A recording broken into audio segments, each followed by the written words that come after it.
So yes, if we could just start off with you just saying your name and a little bit about where you work and what you do, please. Sure. Yeah, my name is Jill Belch. I'm a professor of vascular medicine at Ninewells Hospital and Medical School in Dundee. Perfect, thank you. So do you have any thoughts on when you became aware of or when you became interested in the subject of, the connection between climate change and health? Yes, it really was in the 1980s. In those days, we were called environmentalists. I mean, now we're called activists, but in those days, we were environmentalists. And it was in the 80s when I started to read the science, and I became actually quite anxious about what I was reading. And the more I read, the more I felt that there was evidence for problems. At that point, I have to say, I was more horrified for the planet and for biodiversity. And it probably wasn't, strangely, until the 1990s that the actual impact of what was happening and will happen struck me as being pretty awful in terms of health and health inequalities. So it took me a decade, and it's very interesting because I even noticed that in people nowadays. About 10 years ago, folk were beginning to see about climate change, and it's only now that the health elements are coming to the fore. So yeah, I mean, I was in the 80s and 90s, I was out there demonstrating against fracking and all the rest of it. But it really was in the 90s when I started to be more concerned about the effects on health. And it was actually then that I started to do our research on air pollution, climate change, and the effects on health. Thank you. So, of course, this is a global issue, and we'll get onto that. But I wondered if we could start locally. You mentioned that you work in Dundee. What is the impact of climate change on health, in Scotland or in the UK? What's the more local impact, would you say? Okay, well, locally, we're seeing different plants arriving that could not have survived before. So there is definitely a shift in temperature. We're getting algae on our lochs and fish deaths, which we did not get before. I travel a lot in the UK with my research, and I'm very aware that the biting insects that, for example, were in the Mediterranean, brown flies, for example, are now reached London and obviously will come further up. We're damper. The rainfall is gradually increasing in the winter, and that's leading to mold in a lot of our social housing. And finally, our own study shows an increase in hospital admissions during wet winter for heart disease, respiratory disease, when the days of pollution are occurring. When the pollution is in up at illegal highs, we're getting more hospital admissions. So that will probably increase as we get wetter winters. Thank you. So I wondered if you could explain a little bit about the global impact of climate change on health. So outside the UK, what sort of impacts people are seeing? Sure. Yeah, I mean, it's pretty horrific already. And sadly, it's in the poorer countries that we see. So, for example, the ghastly floods that we saw in India and Pakistan are awful. And it's not just the floods, it's the fact that floods their sewage. And the whole place is awash with sewage, and you get sewage-related diseases like cholera starting up, which we thought we had hoped to see the end of. We know that there is an increase in malaria favorable conditions because of climate change. And I don't know if you've seen the statistics, and that is that 90% of our population are likely to be at risk of malaria by 2080 because of the change in temperatures. And it's not just wildfires or floods, but it's strange things that we hadn't even considered. So, for example, Salt Lake in America, it'll be gone in 5 years, and the bottom of the lake is full of heavy metals like mercury, and they're going to be blown up into a dust bowl, and they will affect Salt Lake City. So there's all sorts of things that we could have predicted, but there's also things that we just don't know that are going to come up and bite us. Thank you. So you've sort of partially already answered my next question, but I'll bring it up just in case you have more to say. So, you know, following on from that, you know, what do you think the changes are going to be that we're going to see? You know, how is your work or people's health in, say, Scotland or the UK going to be affected in 5, 10, 20, 30 years' time? I realize that's a horrible and almost impossible question because it's predicting the future, but what do you think is going to happen in terms of the impact? Well, I think if we don't rapidly cut fossil fuel emissions, I think there will be a breakdown in society maybe 30, 40 years from now.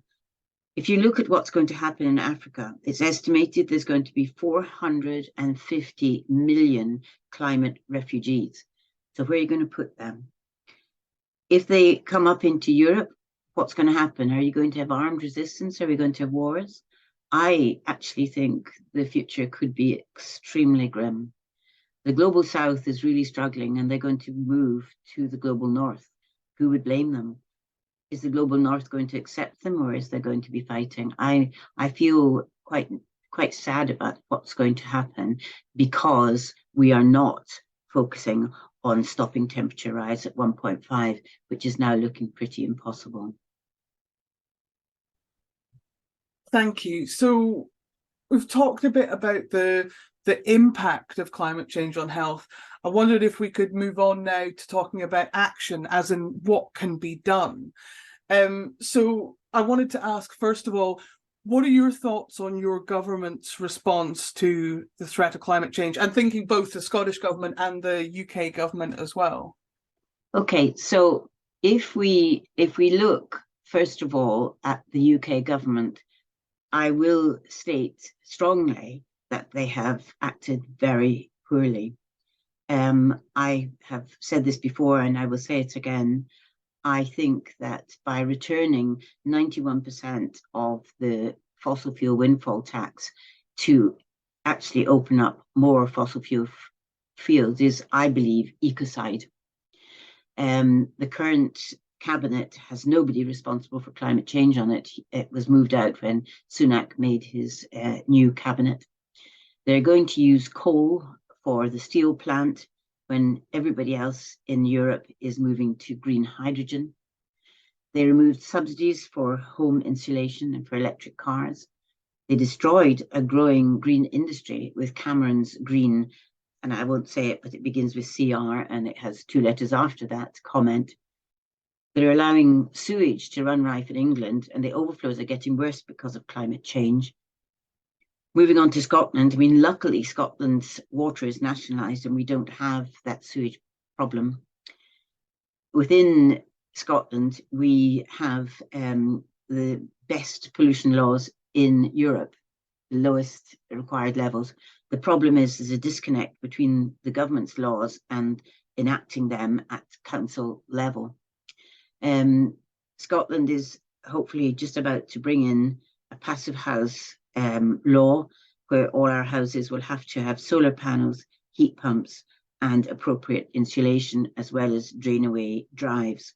But that's moving very slowly. And I understand that suppliers will have bought in, gas boilers and things, and we have to do it at a slower pace than perhaps we would like.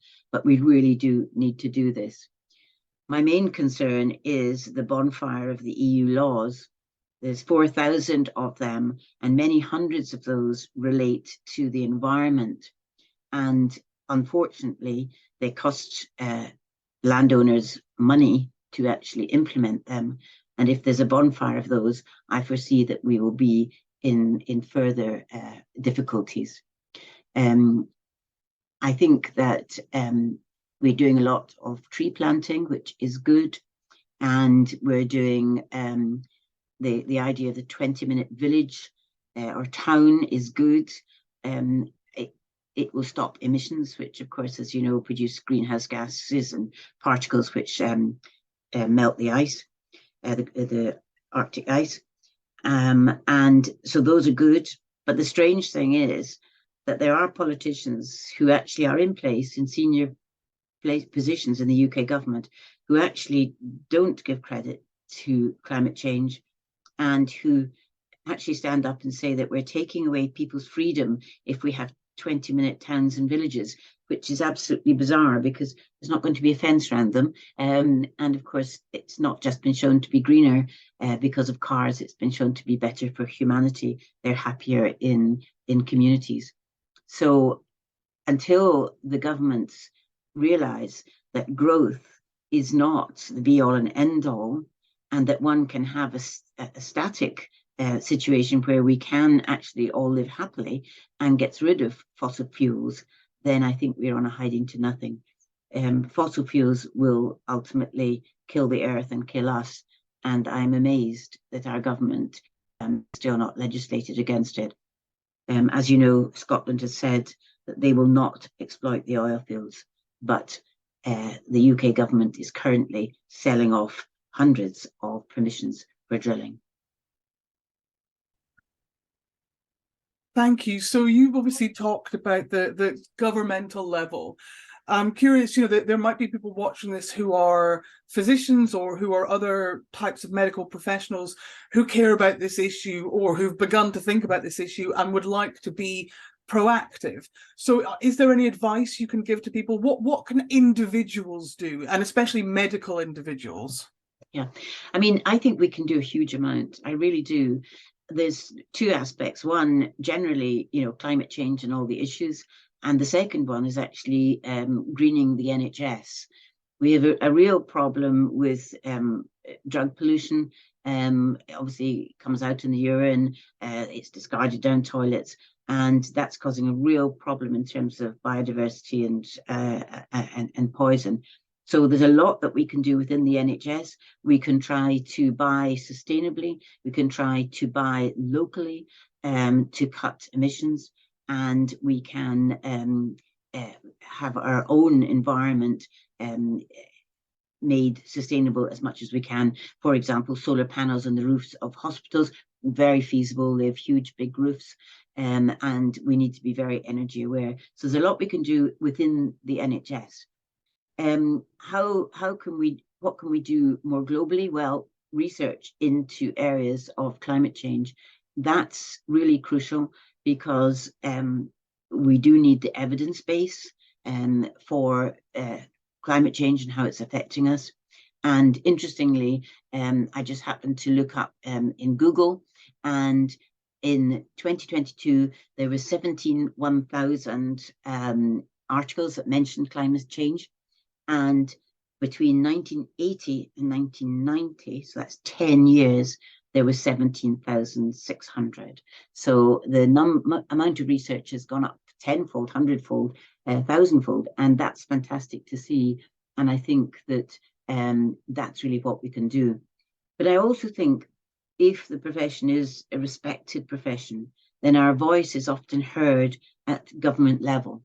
And I think we do need to make an effort to go and speak to MPs, to go and talk to our rulers about elements of climate change that affect health and how we can attenuate that. Thank you very much. So you've talked here both at the governmental level and at the individual level about what we should be doing and often what we're not doing. So I was curious, what do you think are the obstacles here? Why do you think we're not further along than we are in terms of tackling these issues?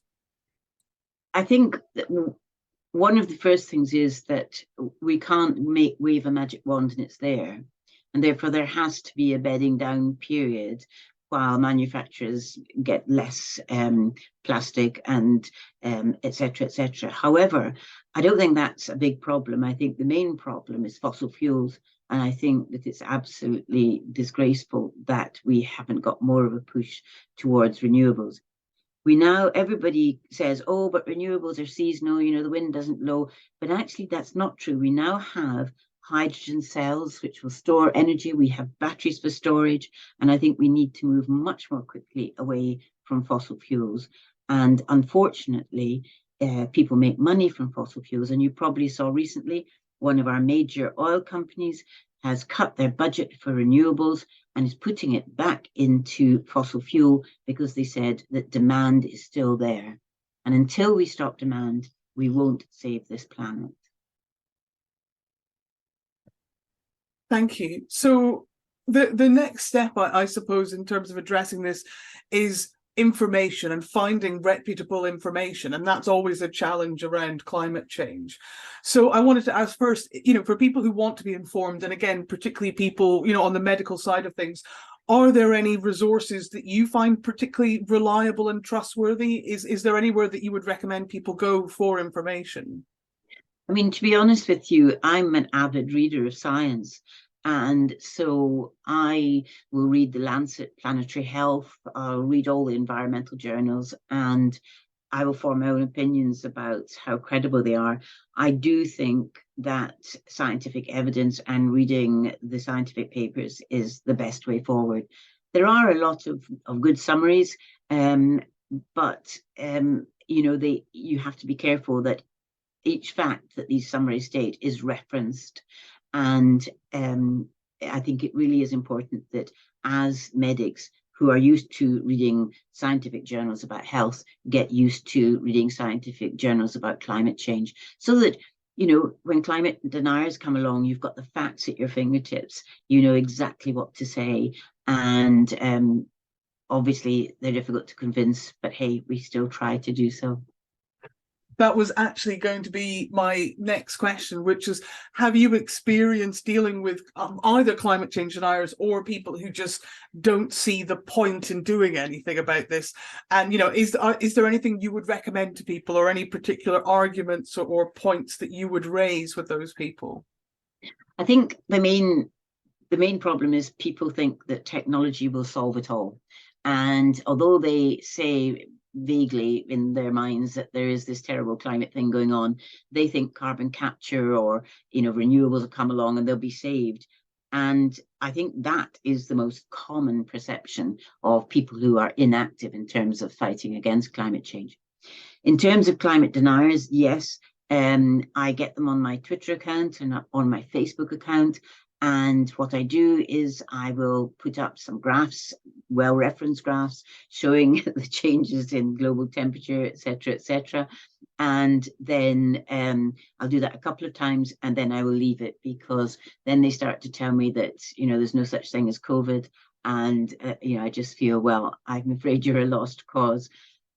There are a few things. So, for example, they say, oh, look at all this cold weather. It can't be. Where's the global heating? Ha, ha, ha. And so you have to explain that the cold snaps are weather, and climate is an average temperature over centuries, at least many decades. And there are arguments that you can give climate change deniers. But I have to say, one climate denier came onto my Facebook page, and I said, but the science shows that. He said, the science? What do you mean by this science? People who use this science, they just don't know anything. It's just a phrase. And I'm thinking, no, it's not a phrase. It's the science. And then she challenged me to this debate online, and it's going to be. And I said, okay, that's absolutely fine. I will debate you. And there was sort of silence. And then she said, I said I'd debate you. And I said, yes. So I went onto her account, and it's obviously just been set up to climate deny, and there was no way of contacting her or whatever. So I took a photograph of it and put it up on my Facebook page, and she disappeared. So sometimes I'll spend a bit of time on them, but mostly I'm trying to get to that majority who think that yes, there is climate change, but it doesn't matter, technology will save us. And those are the ones I focus on, to be honest. No, that makes complete sense. So I have essentially run out of questions at this point, but before we finish up, I just wanted to ask, is there anything that I haven't asked you that you would like to have been asked, or is there anything else you would like to say on this subject? I don't think so. I mean, I suppose my main emotion is just disbelief that we still have no reduction in fossil fuels use, and that our temperatures are still going up despite 28, 29 COPs. And I feel that the governments are not listening to the evidence, and one of the ways forward is for the actual people that live in these countries to start pushing their governments to actually do something about it and to use their vote wisely and to look at the climate policies of the people that they vote for.